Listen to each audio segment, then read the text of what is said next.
Babala po mga kapuso, sensitibo po ang susunod naming ibabalita.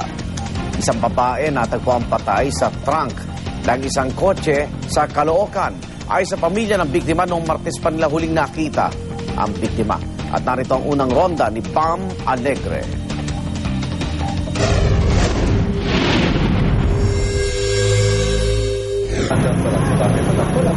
Mahigit 2 araw nang nakabalagbag na nakaparada ang abandonadong kotseng ito sa North Matrixville, Barangay 117, Caloocan. Pero kagabi, nabahala na ang mga residente dahil umaalingasaw na raw ang mabahong amoy mula rito at may mga bangaw na raw sa likurang bahagi ng kotse.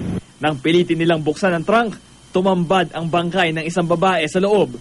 Nakagapos ang mga kamay nito ng alambre, nakasuot ng pambahay na duster at nakasuklob ng sako ang ulo. Kanina, nung may nakaamoy na mabaho, kaya may pumunta sa akin, Kuya, mabaho na, sabi ganun.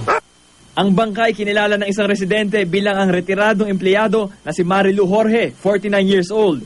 Malapit lang pala ang bahay ng biktima, 4 na blocks mula sa pinagparadahan ng kotse kung saan siya natagpuan. Ayon sa asawa at mga anak niya na tumanggi sa anumang panayam, huli raw nila nakita si Marilu at ang kotse noong umaga ng Martes. Gayong madaling araw pa lang, nakita na ng mga residenteng nakaparada ang kotse. Yung kotse niya at yung asawa niya ay iniwan doon sa kanyang bahay. Kasama yung anak na bunsong lalaki na 16 years old.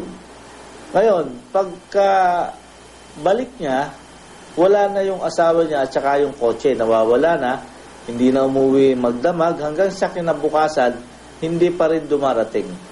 Batay sa paunang investigasyon, walang bakas ng pananaksak o pamamaril ang biktima. Bagkus, may matinding palo raw si Marilu sa ulo. Iniimbestigahan na ng Caloocan Police ang salarin at motibo sa pagpatay.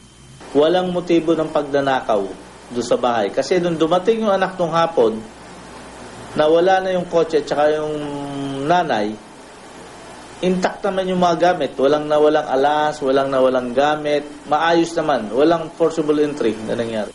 Para sa unang balita, Bam Alegre, reporting.